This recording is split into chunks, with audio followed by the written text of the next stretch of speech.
Hello everyone, welcome to student X. आशा करता हूं आप सभी अच्छे होंगे। आज हम बात करने वाले हैं सर्कल यानी ब्रीथ की। आज हम पढ़ेंगे ब्रीथ के बारे में सारी चीजें ए टू जेड, ठीक है, जो कि आपके आने वाले एग्जाम 2022 में जो आपका बोर्ड एग्जाम होगा उसके लिए काफी महत्वपूर्ण होने वाला है।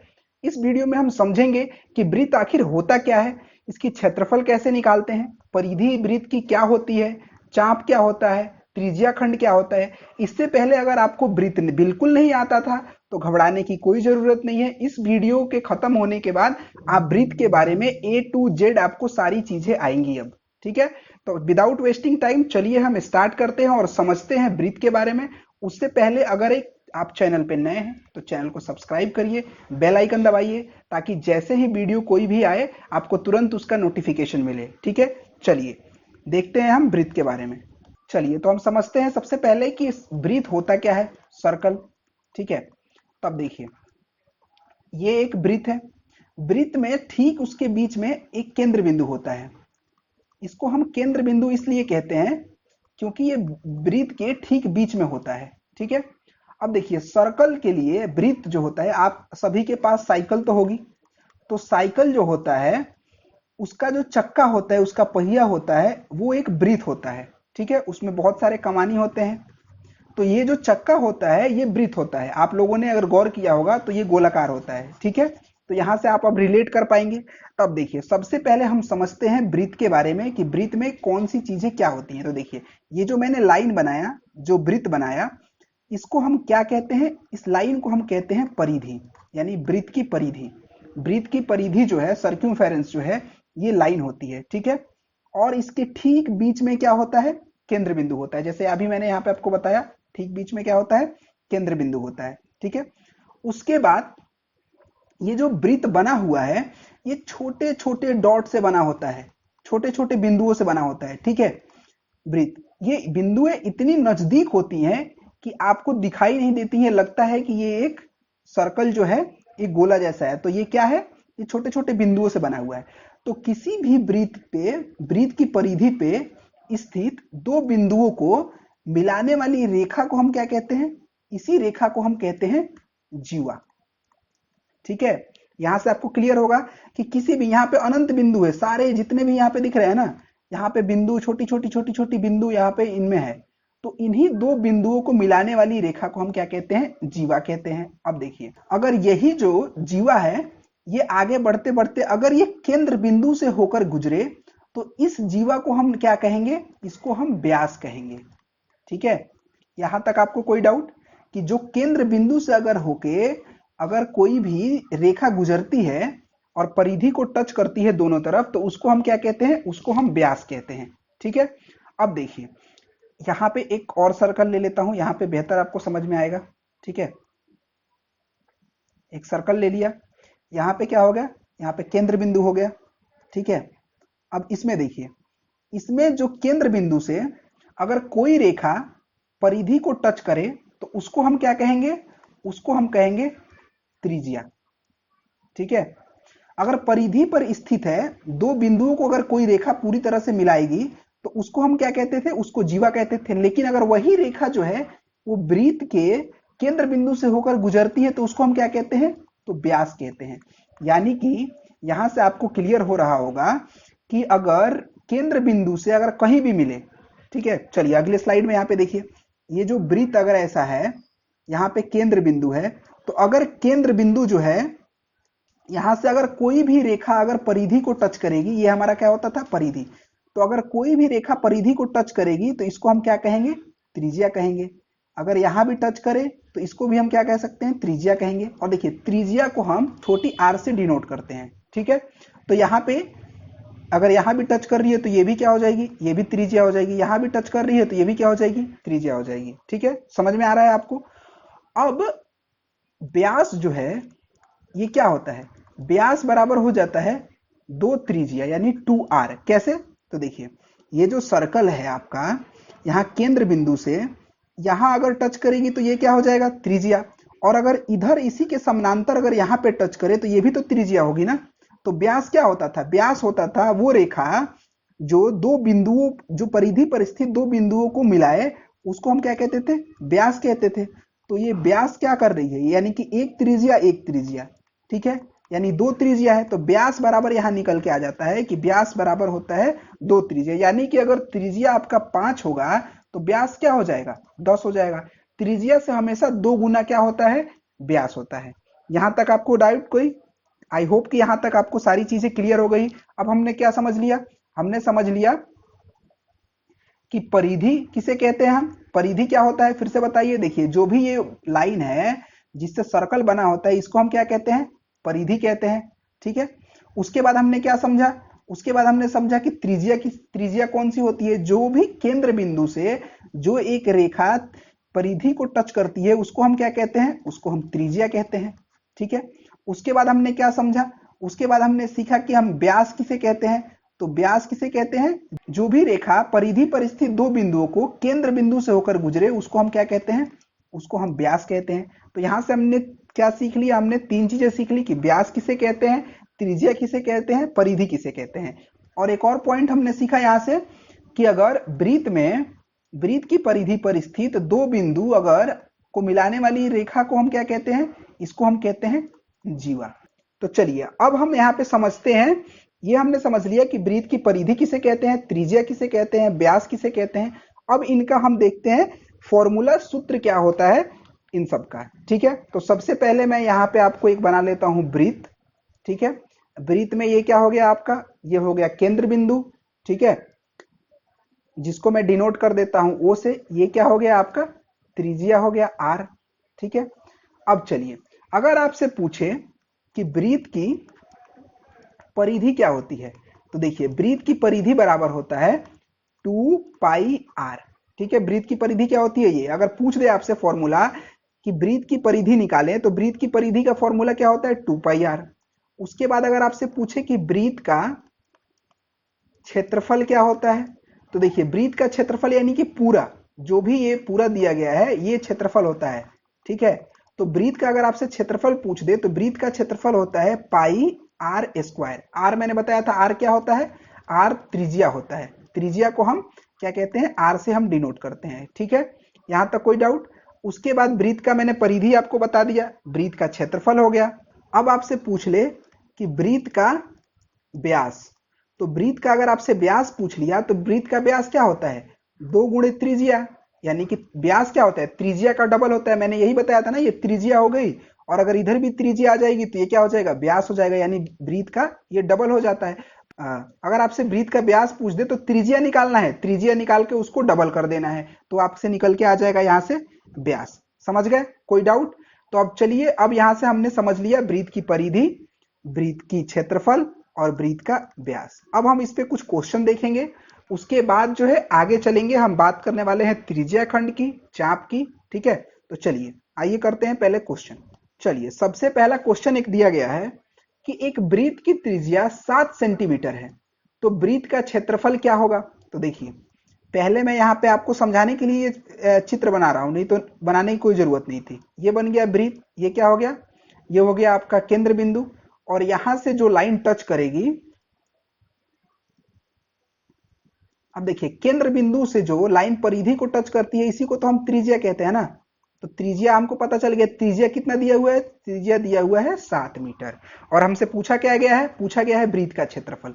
तो वृत्त का क्षेत्रफल क्या होता है, अभी फॉर्मूला आप लोग को लिखवाया था, वृत्त का क्षेत्रफल होता है पाई आर स्क्वायर, ठीक है। अब देखिए पाई बराबर होता क्या है, पाई बराबर 22/7 होता है, ठीक है। इसको बेटा याद कर लो, 22/7 होता है पाई। अगर यहाँ पे पाई का मान अगर कुछ नहीं दिया है तो 22/7 वो पूछ रहा है, डिफॉल्ट यहाँ पे 22/7 लगा लेना है, ठीक है। तो वृत्त का क्षेत्रफल यहाँ पे क्या हम रख दिया, 22/7। आर त्रिज्या यहाँ पे दिया है ना 7 मीटर, त्रिज्या यहाँ पे दिया है 7 मीटर, तो ये क्या हो जाएगा 7 का स्क्वायर, ठीक है। तो इसको अब हम कर लेंगे 22/7 गुणे, अब देखो 7 का स्क्वायर मत करो, ठीक है। यहां से 7 का स्क्वायर का मतलब क्या होता है, किसी भी चीज का स्क्वायर अगर आपसे बोल रहा है यानी कि 2 बार, ठीक है। अगर 6 का स्क्वायर बोल दूं तो 6 गुणे 6, 5 का स्क्वायर बोल दूं तो 5 गुणे 5, ठीक है, यही होता है ना। तो तुमको करना क्या है कि यहाँ पे ठीक है, तो तुमको करना क्या है, यहाँ पे स्क्वायर नहीं करना है, यहाँ पे 7 गुणे 7 लिख लो 2 बार। अब देखो एक 7 से एक 7 कट गया, अब 22 गुणे 7 हो गया, तो 22 गुणे 7 कर दो, 22 गुणे 7 कर दोगे तो क्या हो जाएगा, 7 दूना का 14, 7 दूना 14 एक 15, 154 मीटर स्क्वायर। अब देखो ये मीटर स्क्वायर होता है। अब ये मीटर स्क्वायर कैसे होगा, यहाँ पे त्रिज्या मीटर में दिया है, तो मीटर गुणे मीटर क्या हो जाएगा, मीटर स्क्वायर हो जाएगा। समझ गए। अगर ए गुणे ए आप तुमसे पूछूं तो क्या होगा, ए गुणे ए बराबर क्या होगा, ए स्क्वायर होगा। तो वैसे ही मीटर गुणे मीटर क्या हो जाता है, मीटर स्क्वायर हो जाता है। समझ गए। तो आई होप यहां से तुमको सारी चीजें समझ में आ गई होंगी। अगर कहीं भी कोई भी डाउट होता है तो बेझिझक कमेंट में पूछ सकते हो, ठीक है। और ये मैं इंट्रो क्लास ले रहा हूं, समझ गए ना। ये बेसिक्स क्लास है, इस क्लास को मैं समझा रहा हूं। इसके बाद सर्कल की पूरी डिटेल्स क्लास आएगी, जिसमें मैं सारे क्वेश्चन बनवाऊंगा जो भी तुम्हारे किताब में दिए गए हैं, ठीक है। चलो आगे क्वेश्चन देखते हैं। अगला क्वेश्चन कह रहा है एक वृत्त की व्यास 8 मीटर है, तो वृत्त का क्षेत्रफल क्या होगा। अब देखो यहां पे दिया गया है व्यास, व्यास कितना दिया गया है, व्यास दिया गया है 8 मीटर, ठीक है। और वृत्त का क्षेत्रफल पूछा है, तो यहाँ पे पहले मैं एक वृत्त बना लेता हूं। समझाने के लिए मैं बना रहा हूं, वैसे जरूरत नहीं है, ठीक है। अगर केंद्र बिंदु से कोई भी लाइन, कोई भी रेखा अगर परिधि को टच करती है तो ये क्या हो जाता था, ये हो जाता था आर हमारा, यानी कि त्रिज्या हो जाता था, ठीक है। और व्यास बराबर मैंने आपको बताया था, व्यास होता क्या है, तो व्यास बराबर हो जाता है 2r, यानी कि त्रिज्या का डबल, ठीक है। तो त्रिज्या हमारा क्या हो जाएगा, अगर व्यास डबल है यहाँ पे, तो त्रिज्या अगर हमको निकालना होगा यहाँ से, तो क्या हो जाएगा, व्यास बट्टा 2 हो जाएगा। कोई चीज गुणा में रहता है तो यहाँ पे लाते हो तो क्या हो जाएगा, व्यास बट्टा 2। तो यहाँ से त्रिज्या तुम निकाल सकते हो। तो त्रिज्या निकालने के लिए यहाँ पे क्या हो जाएगा, 8/2। तो ये क्या हो गया, 4। यहाँ से हमारा त्रिज्या निकल के आ गया 4 मीटर। यहाँ तक कोई डाउट। चलो अब देखते हैं आगे बचा। अब आगे क्या कह रहा है, वृत्त का क्षेत्रफल क्या होगा। तो वृत्त का क्षेत्रफल, अब वृत्त का क्षेत्रफल का मैंने फॉर्मूला बताया था, सूत्र कि वृत्त का क्षेत्रफल क्या होता है। तो वृत्त का क्षेत्रफल होता है पाई आर स्क्वायर। आर तो हमने निकाल लिया, तो पाई का मान क्या मैंने बताया था, 22/7 होगा। आर बराबर हमने निकाल लिया है 4, तो आर को 4 इंटू 4 कर दो, या 4 का स्क्वायर कर दो, जो भी तुम्हें आसान लगे, ठीक है। तो हम इसको गुणा कर लेते हैं, तो 4 चौके 16 हो जाएगा। अब कटने वाला कुछ पहले हम देख लेंगे, यहाँ पे कुछ कटने वाला है, तो कुछ कटने वाला तो है नहीं, तो इसको हम सिंपली गुणा कर देंगे। 22 गुणे 4, 4 के स्क्वायर क्या हो जाएगा, ये 16 बट्टा में 7। अब इसको सॉल्व कर दो। अब इसको सॉल्व करोगे तो क्या हो जाएगा, 16 दूनी 32, हाथ में लिया 3, 16 दूनी 32 और 3 35, यानी कि 352/7 ये हमारा आ जाएगा आंसर, ठीक है। अगर पॉइंट में देगा तो इसको क्या करना, कटा लेना, भाग दे देना इसको। समझ गए। यहां तक कोई डाउट, कोई डाउट नहीं ना। चलो अब चलो बढ़ते हैं अगले क्वेश्चन की तरफ। चलो अगला क्वेश्चन देखते हैं। अगला क्वेश्चन दिया गया है, उस वृत्त की परिधि ज्ञात करें जिसकी त्रिज्या 7 मीटर है। अब इस बार पूछ दिया है वृत्त की परिधि। तो वृत्त की परिधि निकालने के लिए पहले हमें वृत्त की परिधि क्या होती है, अगर वृत्त की परिधि की बात करें तो वृत्त की परिधि क्या होती है, 2πr, यही ना सूत्र होता है वृत्त की परिधि का, ठीक है। तो अगर वृत्त की परिधि ज्ञात करना है और त्रिज्या हमें 7 सेंटीमीटर दिया है, यानी कि हमको यहाँ पे त्रिज्या तो दिया ही हुआ है, त्रिज्या कितना दिया हुआ है, 7 मीटर दिया हुआ है, सेंटीमीटर बोल दिया था, अच्छा 7 मीटर दिया हुआ है। तो अब कुछ नहीं करना है, यहाँ पे फॉर्मूला पे बैठा लेना है, 2 गुणे पाई का मान क्या होता है 22/7, और त्रिज्या आर का मान कितना दिया है 7 दिया है। तो अब 7 से 7 कैंसिल, 22 गुना क्या हो जाएगा 44 मीटर हो जाएगा, ठीक है। यहां तक कोई डाउट, आई होप यहां समझ में आ गया होगा बिल्कुल, ठीक है। अब चलो अब बढ़ते हैं आगे, ठीक है। आगे क्वेश्चन देखते हैं। आगे क्वेश्चन दिया गया है, एक वृत्त का क्षेत्रफल 616 सेंटीमीटर स्क्वायर, यहां होगा सेंटीमीटर स्क्वायर है, तो इसका परिधि ज्ञात करें। तो अब देखो हर बार जो है हमसे वृत्त का क्षेत्रफल पूछता था, इस बार वृत्त का क्षेत्रफल ही दे दिया है। वृत्त का क्षेत्रफल कितना दे दिया है, 616 सेंटीमीटर स्क्वायर दे दिया है। और इस बार पूछा क्या है हमसे, इस बार हमसे वृत्त की परिधि पूछ लिया है, ठीक है। तो कोई बात नहीं है घबराने की, हमें तो वृत्त की परिधि पता है। वृत्त की परिधि होता क्या है, तो अगर वृत्त की परिधि की बात करूं तो वृत्त की परिधि क्या होता है, वृत्त की परिधि होता है 2πr।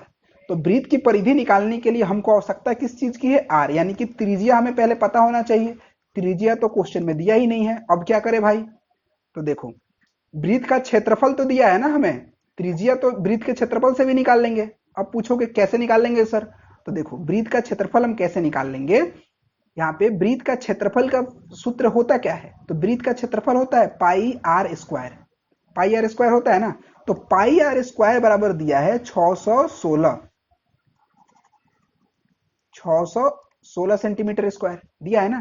तो अब यहां से आर निकल सकता है तुम्हारा। अब देखो पाई का यहाँ पे मान रख दो 22/7 गुणे आर स्क्वायर को आर स्क्वायर रख दो, क्योंकि हमें आर ही तो निकालना है, और 616।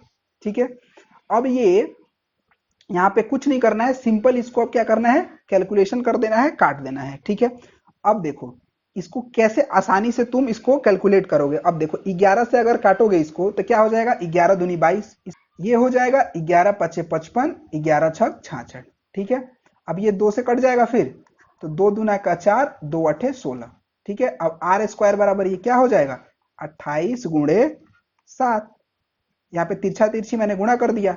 अब इधर से स्क्वायर हटता है तो यहाँ कहाँ चला जाता है, ये चला जाता है रूट में। अब रूट यहाँ पे चढ़ जाएगा, यानी कि 28 गुणे 7। अब यहाँ पे कंफ्यूज आधे बच्चे कि सर अब तो ये रूट में आ गया, ऐसे कैसे करें। कुछ नहीं करना है बच्चा, सिंपल से इसको आप गुणा कर दो, या इसको भी 2 भागों में तोड़ दो। तो अगर इसको 28 को 2 भागों में तोड़ोगे तो क्या हो जाएगा, 14 गुणे 2, 14 दूनी 28 होता है ना, गुणे 7, ये अंडर रूट में है। तो ये 14 गुणे 14, 2 बार 14 14 आ गया। तो रूट का मतलब क्या होता है, कोई भी चीज 2 बार है तो उसको हम क्या कर सकते हैं, एक रूट बाहर निकल जाता है। यहाँ पे 14 आ जाएगा तुम्हारा। अगर नहीं यहाँ पे समझ में आया तो यहाँ पे सिंपल क्या करो, गुणा कर दो इसको। चलो चलो यहाँ पे एक समझ नहीं आ रहा है, इसको हम गुणा करके देख लेते हैं। ठीक है, अब यहाँ पे ऐसे लिखा था 28 गुणे 7, इसको गुणा करोगे तो क्या हो जाएगा, 7 7 अठे 56, हाथ में लोगे 5, 7 दूनी 14 और 5 19, 196 रूट अंडर 196। 196 किसका स्क्वायर होता है, 14 का स्क्वायर होता है। अब समझ में आ गया होगा। तो आर बराबर यानी कि त्रिज्या यहां से हमारा निकल के आ गया, कितना निकल के आ गया, त्रिज्या निकल के आ गया 14। ठीक है, अब हम निकाल सकते हैं वृत्त की परिधि यहाँ पे। तो वृत्त की परिधि हमें निकालना था, तो वृत्त की परिधि क्या हो जाएगा, 2 गुणे पाई का मान क्या हो जाएगा, 22/7। आर हमने निकाला था, आर कितना निकाला था, 14। 7 दूना का 14, तो 22 दूनी 44, 44 दूनी 88, ये निकल के आ गया हमारा 88 सेंटीमीटर। ऐसे लग रहा होगा कि ये बड़ा क्वेश्चन है, बट ये बड़ा क्वेश्चन नहीं है। ये समझाने के लिए इतना लंबा मैंने एक्सप्लेन किया। जब खुद से एक बार तुम लोग ट्राई करोगे तो बहुत जल्दी बन जाएगा। ठीक है, तो यहां तक समझ में आ गया, कोई डाउट, मुझे नहीं लगता कोई डाउट होगा। ठीक है, चलो अब आगे बढ़ते हैं।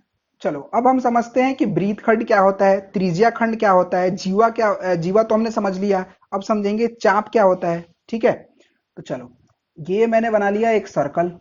ठीक है, यहाँ पे हो गया केंद्र बिंदु। तो देखो जो व्यास होता है ना, जो हम व्यास जिसे कहते हैं, क्या करता है ये परिधि पर स्थित 2 बिंदुओं को जो रेखा मिलाती है केंद्र बिंदु से होकर जो गुजर के, उसको हम क्या कहते हैं, व्यास कहते हैं। तो जो व्यास होता है ये क्या करता है, वृत्त को इक्वल 2 भागों में बांटता है, क्योंकि ये जो केंद्र बिंदु है ये बीच में है, तो वृत्त को ये 2 भागों में बांट देता है, यानी कि दो यहाँ पे अर्धवृत्त बन जाएंगे। ठीक है, तो इसको हम क्या कहते हैं, इस पार्ट को हम क्या कहते हैं, वृत्तखंड कहते हैं। ठीक है, ऊपर वाले भी पार्ट को हम क्या कहते हैं, इसको भी हम वृत्तखंड कहते हैं। समझ गए, यहां तक कोई डाउट, वृत्तखंड तो समझ गए। चलो आगे अब समझते हैं कि त्रिज्या खंड किसे कहते हैं। ठीक है, अब देखो त्रिज्या खंड समझने से पहले एक और चीज समझ लो। ये तो हो गया वृत्तखंड। अब अगर मैं बात करूं, अगर यहां से मैं छोटी एक लाइन खींच दूं, यानी कि ये जीवा खींच दूं, तो अब मैं तुमसे पूछूं कि ये वाला पार्ट क्या हो गया, तो ये हो गया लघु वृत्तखंड, और ऊपर वाला क्या हो गया, दीर्घ वृत्तखंड। ठीक है, समझ में आ गया। अब चलो हम बात करते हैं अगला त्रिज्या खंड का। तो ये है वृत्त। ठीक है, वृत्त में ये हो गया केंद्र बिंदु। अब मैंने क्या बोला था कि अगर केंद्र बिंदु से कोई भी रेखा परिधि को जो टच करेगी वो क्या होगी, त्रिज्या होगी। तो एक ये त्रिज्या हो गई, और एक यहां से भी आ रही है, एक ये त्रिज्या हो गई। ठीक है, तो लघु वृत्तखंड, वृत्तखंड तो समझ गए थे। तो जो ये वाला जो पार्ट अब होगा, कौन सा, ये वाला जो पार्ट होने वाला है, ये वाला, यही होता है त्रिज्या खंड। यानी कि वृत्त को अगर आधा हम कर रहे हैं तो ये क्या हो जाएगा, वृत्तखंड। तो अगर त्रिज्या इसमें से निकाल रहे हैं तो ये वाला पार्ट, यही जो पार्ट होता है, इसी को हम कहते हैं त्रिज्या खंड। ठीक है। इंग्लिश में हम बात करें तो क्या कहते हैं इसको, एरिया ऑफ सेक्टर। ठीक है। अब हम बात करते हैं चाप की। तो देखो, ये तो समझ गए त्रिज्या खंड, और जो ये जो दोनों त्रिज्या खंड को जो मिलाने वाली ये परिधि है, जो इनके बीच की जो परिधि है, यही परिधि को हम क्या कहते हैं, चाप कहते हैं, यानी कि ये होता है आर्क। समझ गए। तो समझ गए यहां से कि वृत्त किसे कहते हैं, वृत्त खंड किसे कहते हैं, दीर्घ वृत्त खंड किसे कहते हैं, लघु वृत्त खंड किसे कहते हैं, त्रिज्या खंड किसे कहते हैं, चाप किसे कहते हैं। तो अब मुझे नहीं लगता है कि इसमें कोई भी डाउट होगा। ठीक है। तो देखो, ये हमने तो समझ लिया सारी चीजें। अब इसके फॉर्मूला वगैरह की बात हम अगली वीडियो में करेंगे, जब हम क्लास करेंगे वृत्त की। इस बेस पे त्रिज्या खंड, जीवा और चाप के बेसिस पे जो क्वेश्चन है वो हम क्लास में करेंगे। ये बेसिक्स था, इसलिए मैंने इसके बारे में जो है आपको बेसिक इंफॉर्मेशन दी। अगर मैं बताऊंगा तो क्लास काफी लंबा हो जाएगा, अगर इस पे भी क्वेश्चन करवाऊंगा तो। आप लोग को अगर क्लास अच्छा लगा तो वीडियो को लाइक करो, वीडियो को ज्यादा से ज्यादा अपने दोस्तों के पास शेयर करो, कमेंट करो। अगर कोई भी डाउट होता है तो आगे और भी बहुत सारी क्लासेस आने वाली है, तो चैनल को सब्सक्राइब कर लो। यहाँ पे सब्सक्राइब जाके कर लो और बेल आइकन दबा दो, ताकि जैसे ही आपको कोई भी वीडियो अपलोड हो तुरंत सबसे पहले नोटिफिकेशन मिल जाए। ठीक है। चलो, तब तक के लिए खुश रहो, मुस्कुराते रहो, और मिलते हैं अगले वीडियो में।